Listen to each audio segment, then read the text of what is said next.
شفاف نیت هغه صفت دی چې د مرګ نه پس هم انسان ژوندی ساتي. د دښمن نه انتقام اخیستلو ها طریقه دا ده چې انسان په خپلو خوبیو کې اضافه وکړي.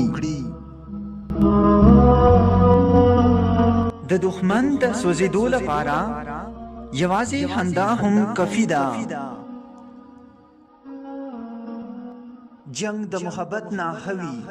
د جنگ په اخر کې لا سړی مړ او لا ژوندی پاتې شي. د محبت په اخر کې نه سړی مړ او نه ژوندی پاتې شي.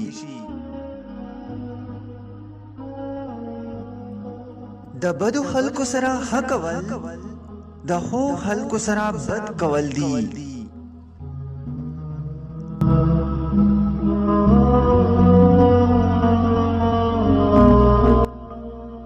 مونځ کول په هر انسان 15 وخته فرض دی او ښه اخلاق ساتل 40 غنټې فرض دی.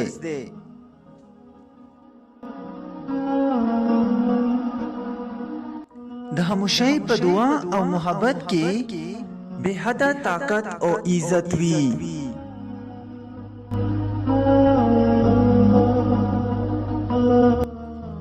که غواړې چې خلک دې زما شاته زما تعریفونه او ستاینه وکړي نو فوراً ځان مړ کړه، ولې چې په ژوند کې دا ممکنه نه ده.